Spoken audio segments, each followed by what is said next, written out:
We all had those moments where something feels off. You can't explain it, but you know that something is not right.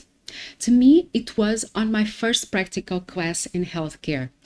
The moment I started, I felt this sick feeling in my entire body. Every cell was screaming, "This is not for you, get out, run."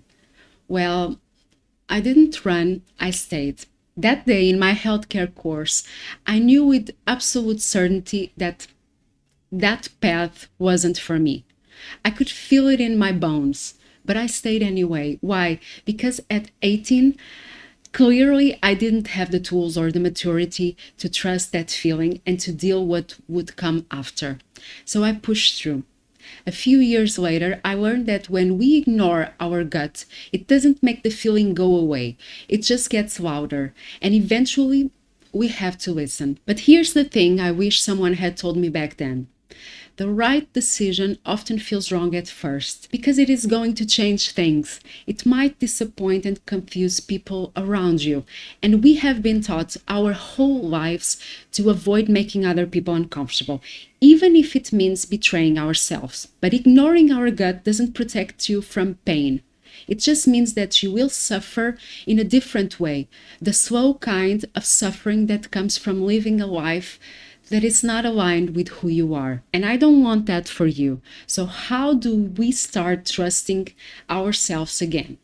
I'm going to share 3 simple practices that really helped me to reconnect with my intuition. The first practice is start paying attention to what your body is telling you.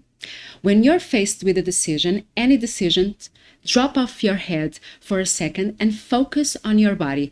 How does this option feel? Let me give you a concrete example. Before I quit my job, every time that I imagined myself still being there in 10 years, I felt this tightness in my throat, like I couldn't speak.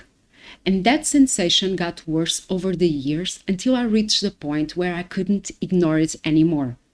When I thought about quitting, even though it terrified me, I felt this opening in my chest, like I could finally breathe. And I noticed that the bad decisions feel like contraction, good decisions, even scary ones, feel like expansion. Here's how I learned to tell the difference between fear and intuition. That throat tightness, that was fear. Fear feels like pushing, like you're forcing something. Your body feels tension.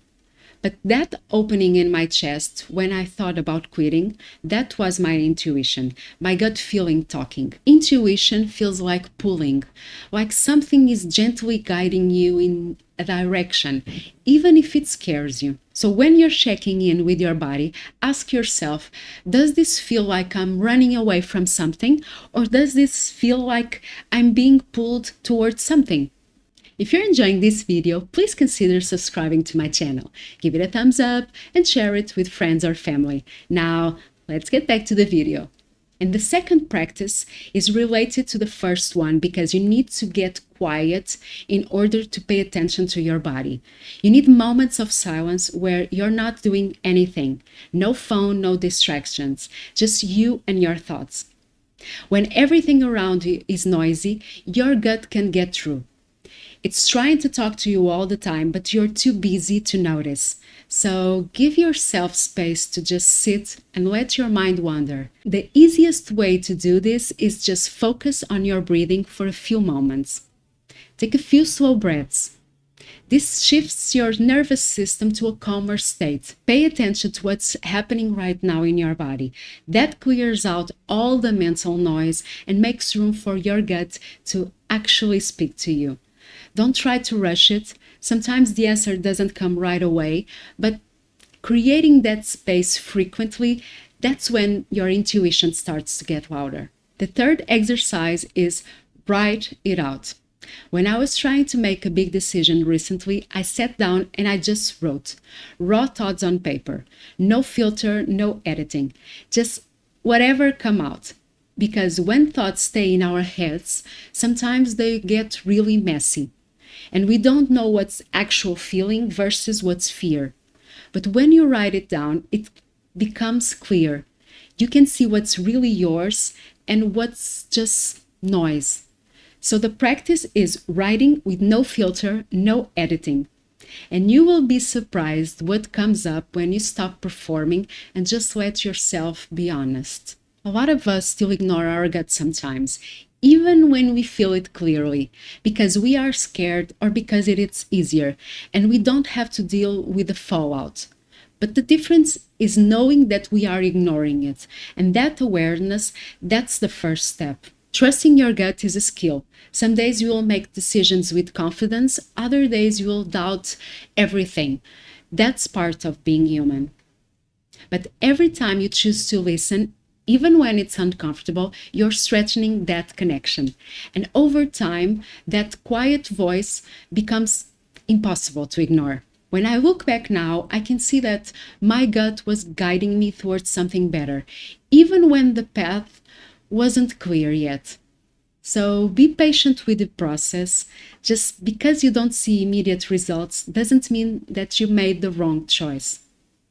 Sometimes your gut is leading you somewhere that won't make sense until you are already there.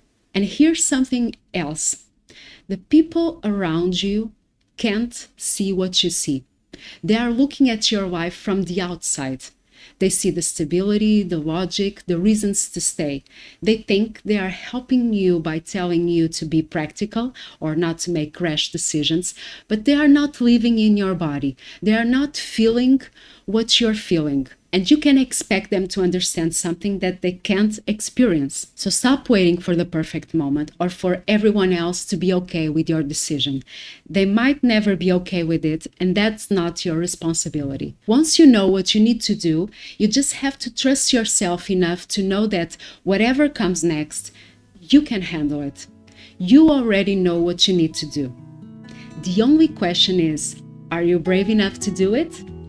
Now tell me, which decision you have been avoiding because you're too scared to trust what you already know? Write it in the comments. Thank you for listening. I'll see you soon.